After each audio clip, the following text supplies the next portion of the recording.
Okay, so now we need to do for the beam the adjusted allowable bending stress. In other words, the how much stress we can handle on this beam.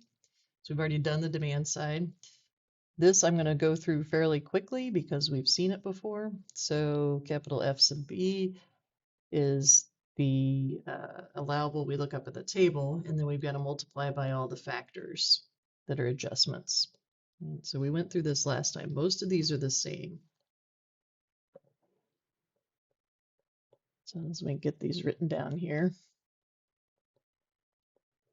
C sub R. Okay, so first let's look up FB. FB comes from table 4D in the supplement, and you get 1050 psi.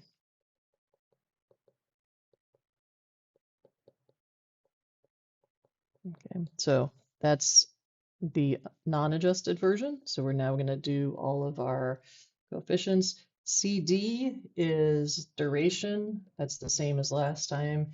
Cm is the moisture one. That's the same as last time. Temperature is C sub T. That's the same as last time. CL is the lateral stability.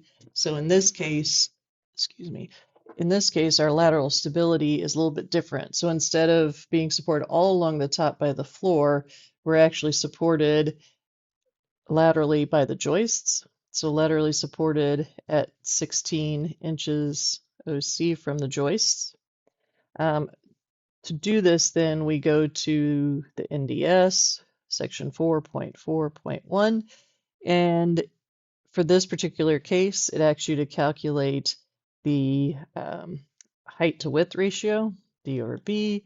This is the actual dimensions, 11.5 over 5.5, and I get 2.1. 2.1 puts me into section B of this part, and that is that height to width is between 2 and 4. And then all that says is that you can use CL equals 1 if ends blocked. So the ends would need to be blocked, and then we can assume we've got the lateral stability we need. So that would have to be noted. Okay, the next one is C sub F, which is NDS 4.3.6.2. And C sub F is the size factor.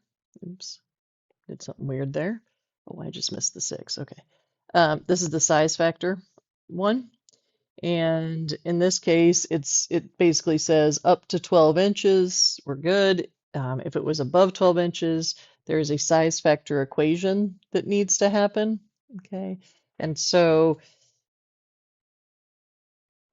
in this case, we can still use C sub F equals 1.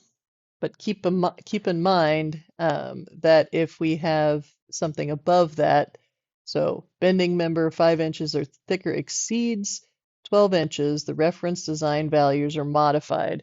So if you have to do this, the modification is 12 over the height, the 1/9, and that maxes out at 1. Okay, if I did this for my particular one, it's going to come out to just a tad over 1. So again, we'll use 1. All right, C sub little fu is the flat use. That's the same, no change there. C sub I is the incising, no change there. C sub R is the redundancy piece. Okay, so or repetitive use piece. In this case, it is 1, but note, we last time got a bump here. This is not a joist, so I don't get the factor that I used for joists. Okay, so that's different than it was before. Okay, so now we just need to go ahead and put these all together. F sub B equals 1050 psi times, if you note, this time everything was a 1. So 1, everything was a 1 in this case.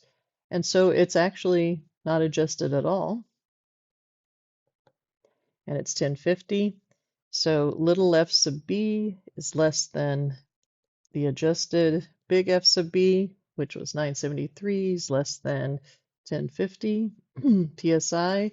And so this is actually okay in bending or flexure. All right, so that is takes us through all the flexure pieces of this, and we will pick up next with shear and